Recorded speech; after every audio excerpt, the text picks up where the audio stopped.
Good morning. Happy New Year. It is 2024. I can't believe we're already back.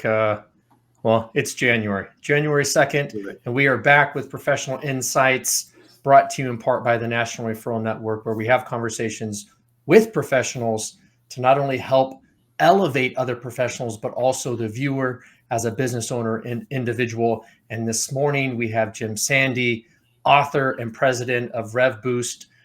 He is a recovering CPA, which we'll get into that in a second.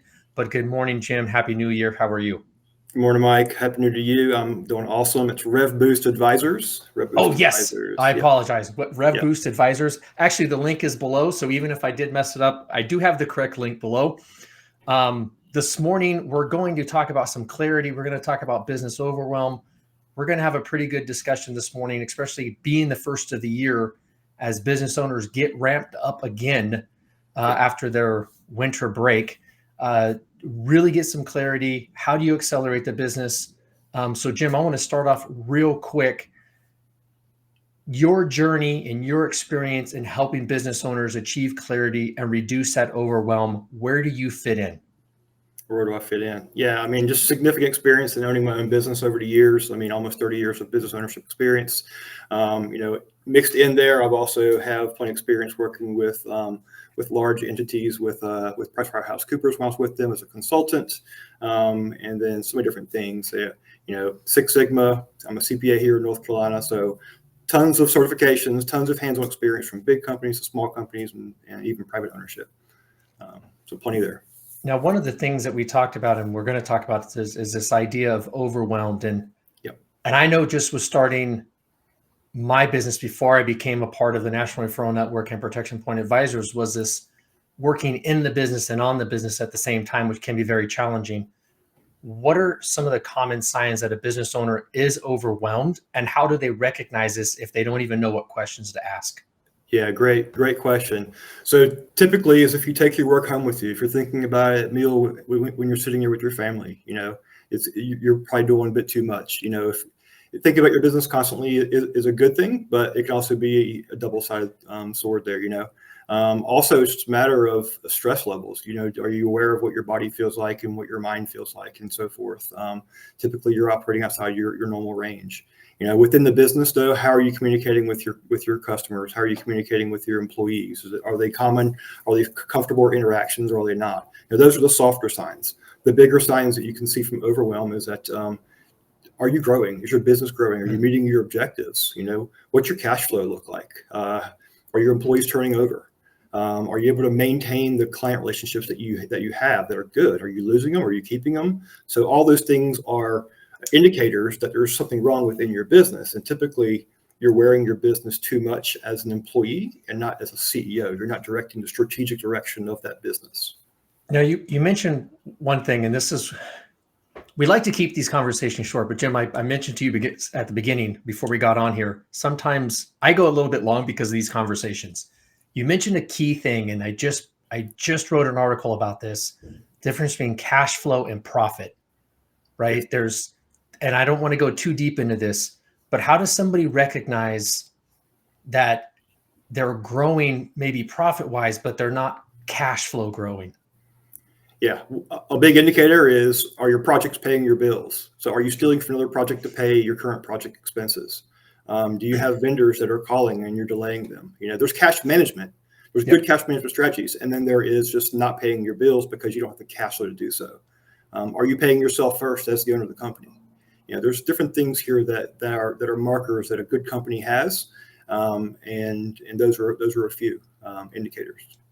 So as we start this new year, and I'm hoping for anybody that watches this, I hope that you went through some sort of strategic planning before the end of the year. But if you're sitting here January 2nd and you're going into planning, how important, Jim, is it for strategic planning to help prevent not only overwhelm, cash flow management, and then what are the key elements of an effective business strategy? Yeah. So, all right. So from a cash flow management perspective, I mean, you have to get to the point where you can at least project your cash flows. You got to know if your projects are even profitable. Way back when I first started, didn't have a mentor. I didn't have a college education. I started, pretty much from scratch out of high school. I was making money, but I wasn't paying my bills. And so being able to understand the difference there and starting the education process, starting to connect with people who can teach you this if you don't know it, find out that information, work with a mentor, find a coach, somebody that can help you learn those skills. That's very valuable. The second question was cash flow. What was the second? Overwhelm? Was that your question? Yep. How do you, in terms of strategic planning, how do you prevent that overwhelm? How to prevent the overwhelm. I mean, there's tons of strategies there, but you have to be able to control your calendar. If you can't control your own calendar because you're being pulled to fires here and there, then that's a very basic signal that you're not where you need to be. And you got to figure out how to get control of your calendar. You know, there's plenty of strategies behind that. From a delegation, understanding time management. Those are some very basics there. People say they're good time managers, but when you look at their calendar and how they actually end up managing it, it's not always the case. And so those are some functions there that can help you from an overall perspective. Now, time management's a big thing, Jim, and there's all kinds of tools to do that time management. What are some of the management techniques that you would recommend to a business owner to increase that productivity without adding any stress? And maybe it's delegation, but what are some of the techniques that you recommend? Yeah, delegation is one main thing, but stepping back even just a little bit further is, you know, one of the things that I teach with my clients is Pareto's principle, right? So you have the 80-20 rule. I will say that 80% of the activities that people perform have nothing to do with what drives revenue. Okay, usually it's the 20% that actually brings about 80% of their revenue. And so being able to focus on that from a revenue growth perspective is really important. But to get there, you got to kind of clean the plate. You know, you got to clear the plate. You got to get rid of a lot of the clutter. You got to learn how to delegate. You got to identify the activities that you don't need to be doing. You know, you consider yourself the CEO. If you're the equivalent of making, you know, $400 or $500, you know, $1,000 an hour, whatever your rate is that you give yourself, and you're doing $20 an hour activities, you got to stop doing that. You got to find somebody or pay somebody to do that, even if you need. You got to clear your plate with that.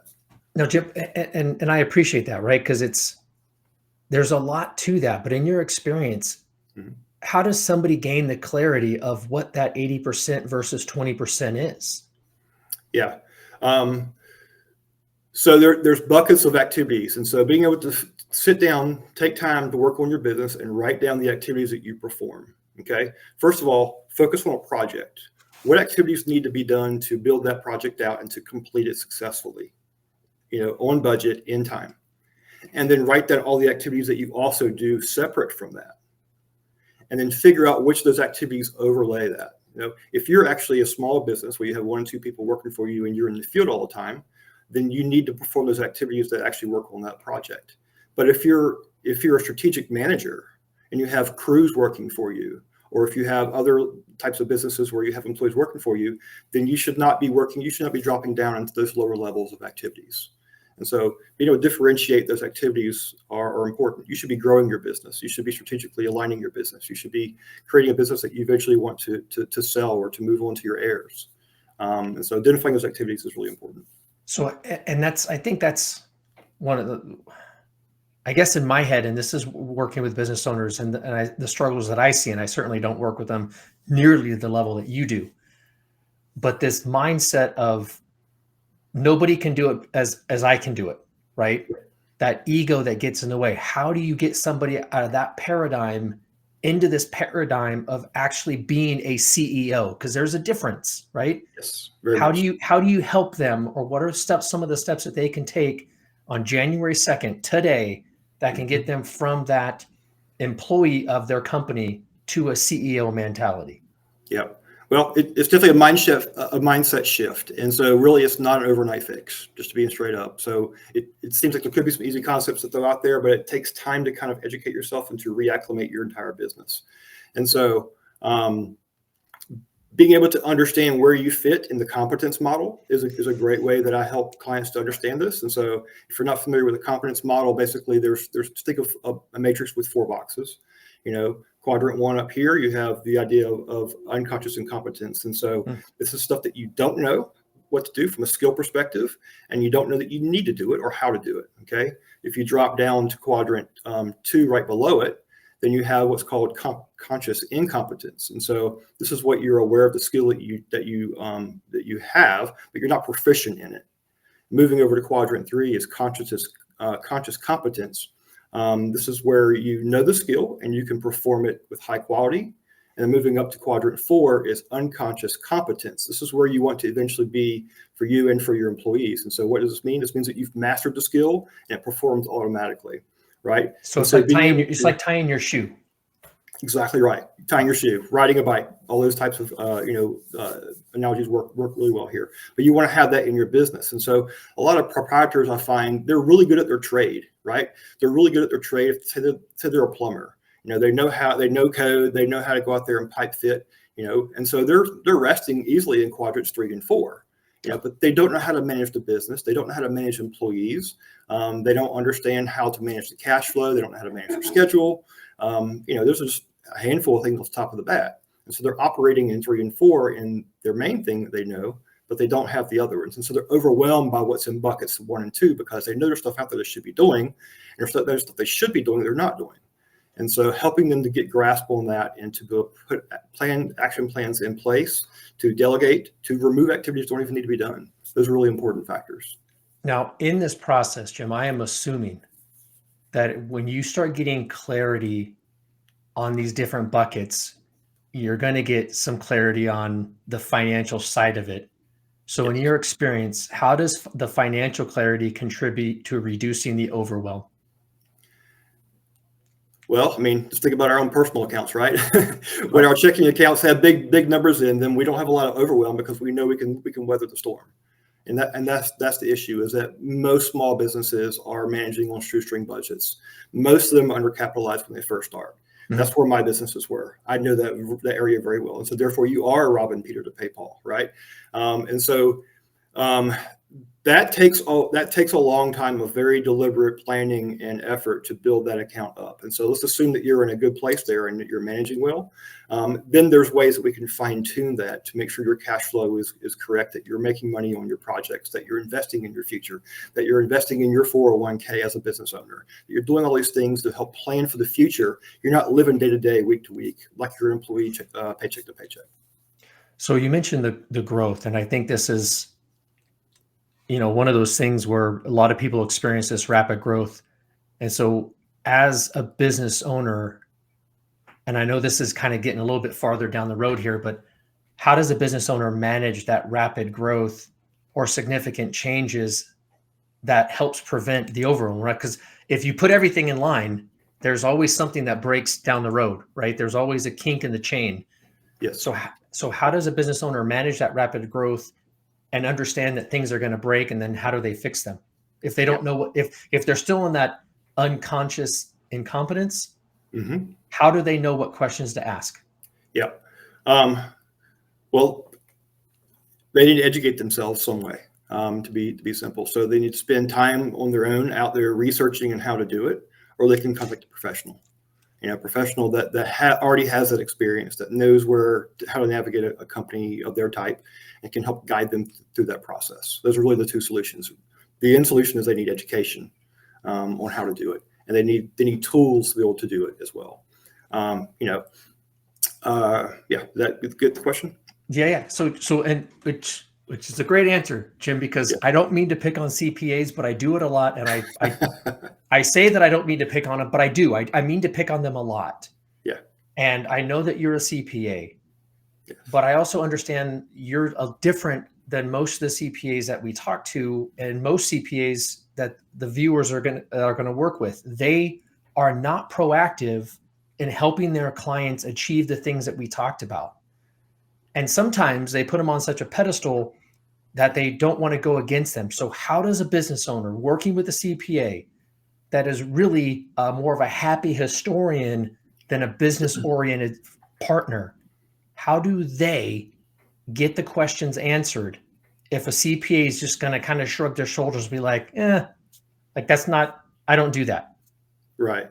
Yeah, I'll say the traditional CPA that's working with small businesses there to help with bookkeeping, to help with taxes, and then hopefully some tax strategy. Hopefully that's mixed in there. It's not always the case. Hopefully. Not always the case. If you're not actually getting good tax strategy advice, then you need to be asking the right questions around that of what you need to have when you structure businesses and reduce expenses to reduce your tax burden. Yep. Beyond that, most CPAs are not equipped because of their business model to provide strategic advice from an operations standpoint. They can do it from a tax strategy standpoint. So sometimes those are in conflict. And so having somebody that is a CPA that can help work with your current CPA to merge those two strategies is the best scenario. So you can have operational strategies that can help for rapid growth or to consistent growth, underpinned with good processes and good people and systems that will fit with the tax strategy. Concurrently is really the best model for healthy long-term growth. I love it. Jim, I know we're coming up on time here, and I know that I could go on all day long about these topics. I think it's extremely important. As a newer member of the National Referral Network, how important do you feel building a financial team around these individuals is for them, not only for financial clarity, but also to prevent that overwhelm? How important is it having a team on your side? Yeah, it's absolutely valuable. While I do have a very vast amount of experience, there's some things where I don't want to focus my time and attention on.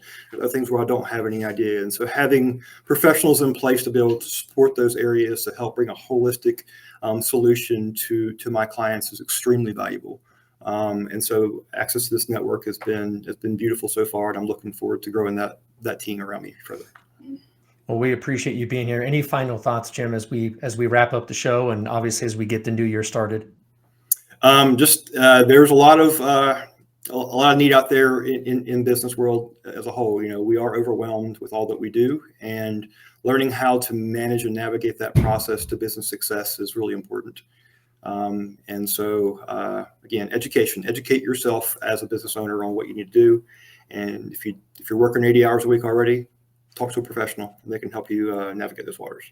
Well, I love that you mentioned education, Jim, because that's what this channel is. Every Tuesday morning, we interview professionals like Jim to help educate you, the viewer, on being more efficient, more cash flow positive, just getting clarity so you have a better understanding of what direction you want to go into.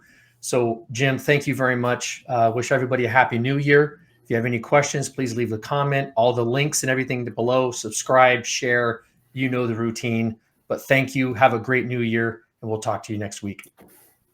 Thanks, Mike.